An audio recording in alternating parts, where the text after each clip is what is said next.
अब जीवित मरने की डेफिनेशन थोड़ी सी समझना। जैसे आप जी सत्संग में ना आने के का इसलिए नहीं आ पाते कि घर के काम कोई आंट लगी रहती है। तो अब एक व्यक्ति नाइट सर्विस में गया और वापस सुबह आना था, उसने जल्दी, घर पे कोई जरूरी काम था। रास्ते में वह नाइट सर्विस की बस एक्सीडेंट होगी और वो मर गया, मृत्यु को प्राप्त हो गया। अब वो कितना जल्दी में था कि रातों रात कोई और काम एक्स्ट्रा कराऊं, फिर अपनी ड्यूटी करूंगा, घर के काम और भी बहुत करने हैं। अब रह गए धरे धराए वह सारे काम। वह नाइट सर्विस पे इसलिए गया था कि सुबह जल्दी आऊंगा, घने काम करूंगा, अब कर ले काम। तो परमात्मा नो कहे जीवित मरे कब सत्संग का समय आवे नो सोच ले 2 दिन के लिए मर गया, परमानेंट मौत हो जाएगी। जब तक कतिये टिकट कटगी वो दोबारा आ ही नहीं सकते घर में, चाहे कोई उजड़ो चाहे बसो। और 2 दिन की मृत्यु नो सोच ले मर गए हम, होगा जो देखी जाएगी। और सत्संग छुड़कर चले गए। मान लीजिए आपकी बात बड़ी करते हैं, 2 दिन में कोई हानि लाभ हो भी गा छोटा मोटा, तो उसको फिर ठीक कर लोगे। 30 दिन पड़े 28 दिन। और जो परमानेंट मर जाए फिर वो उनको भी इतने ही जरूरी कार्य थे। पुण्यात्माओं, हम अपने बच्चे को पढ़ाते हैं, बेटी को पढ़ाते हैं, बेटे को 16 साल तो एमए करावांगे या कोई ट्रेनिंग करावांगे, 20 वर्ष तक उसको कति फ्री छोड़ देते और पैसे लावा कति नो वार्ड साहब घूमते हैं, तब उसको 2 रोटी कहीं का गुजारा हो तो और ना भी हो। इसी प्रकार हमने परमात्मा पाने के लिए समय भी निकालना पड़ेगा, 2 पैसे भी लगाने पड़ेंगे। और ये तो हो ही हो, ये तो होगा ही होगा। इसमें तो इस घाटे में, इस सौदे में घाटा है ही नहीं, इसमें हानि शब्द नहीं है। और किसी भी व्यवसाय में आप कर लीजिए, हानि और लाभ दोनों ही बराबर चलते हैं। तो क्या बताते हैं, असंग जन्म तन मृत्या हो गए, जीवित क्यों ना मरे रे, और 12 मध्य महल मठ बोरे बहुर ना दे धरे। फिर कहते हैं, दोजक भीत सभी ते देखे राजपाट के रसिया, और 3 लोग से तरपत नाही यो मन भोगी खसिया। क्या बताते हैं कि तूने जो साधनाएं की स्वर्ग के लालच में की, स्वर्ग चला गया, फिर नरक में ऑटोमेटिकली जाएगा, क्योंकि पाप पुण्य दोनों चलते हैं आपके। दोजक बहिस्त, स्वर्ग और नरक तने दोनों भोगे, ए राजपाट के रसिया, और 3 लोग से भी संतुष्टि नहीं, ये मन भोगी खसिया।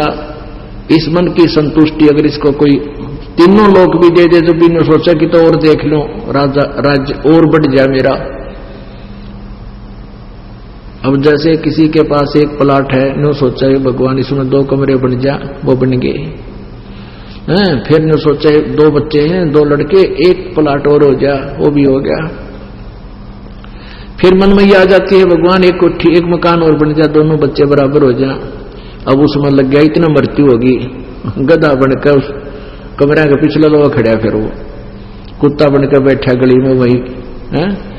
तो कहने का भाव ये है कि इस मन की अंत नहीं इसकी इच्छाओं का। पता नहीं के सोचे, जो काम करना वो करता को ना मिला वही का जो तेरे भाग्य में लिखा है। जब तक आप परमात्मा की शरण में नहीं आते हो, चाहे कितनी ही अटकल लगाते रहना, वही मिलेगा जो तुम्हारी किस्मत में है।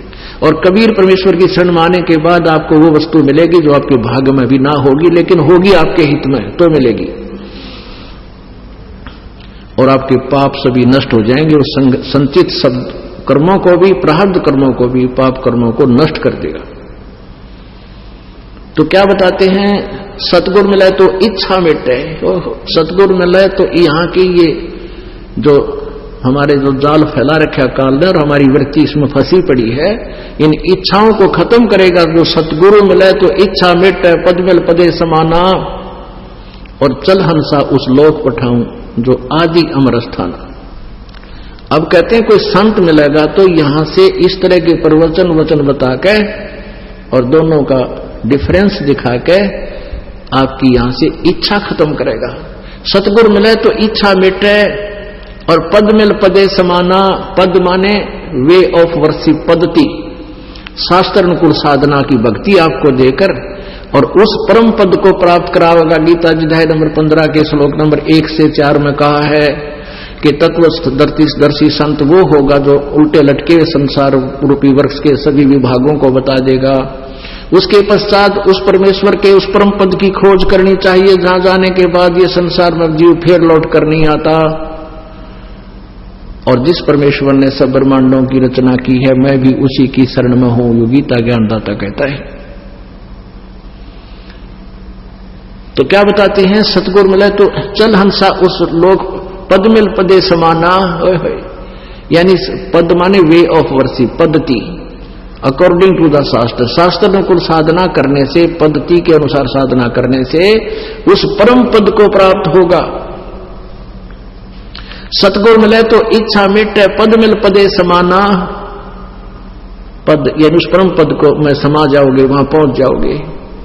और चल हंसा उस लोक पठाऊं, उस लोक में जहां आदि अमर अस्थाना। गीता जी अध्याय नंबर 18 के श्लोक नंबर 62 में कहा कि अर्जुन तू सर्वभाव से उस परमेश्वर की शरण में जा, उसकी कृपा से तू परम शांति को और शाश्वतम स्थानम अमर स्थान को प्राप्त होगा। और कभी परमात्मा कहते हैं चार मुक्ति जहां चंपी करती माया होरी दासी, यहां चार मुक्तियां हैं ओम नाम के जाप से, इन अन्य क्रियाओं से, और वो चार प्रकार की हैं और वो भी नष्ट होते हैं, वहां भी खत्म होती है, उनसे वो खत्म हो जाती है उनकी, फिर जन्म मृत्यु होता है। कहते हैं ये सुख जो चार मुक्तियां का वहां तेरा सदा चरणों में पड़ा रहेगा सतलोक में।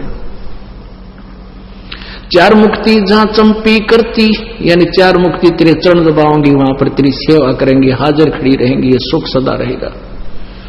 चार मुक्ति जहां चंपी करती माया होरी दासी, दास गरीब अभय पद पर से वो मिले राम अविनाशी। अब जिस माया को आप यहां संग्रह करके अपना जीवन नष्ट कर रहे हो, ये आपकी नहीं रहेगी। आज माया से शुरू हुआ था ये सत्संग। अब परमात्मा कहते चार मुक्ति जहां चंपी करती, अरिया माया तेरी वहां नौकरानी रहेगी सदा। माया होरी दासी, दास गरीब अभय पद पर से वो मिले राम अविनाशी। वो अविनाशी परमात्मा प्राप्त होगा और वहां सदा सुखी रहोगे सतलोक में, इस साधना के करने से। बोलो सतगुरुदेव।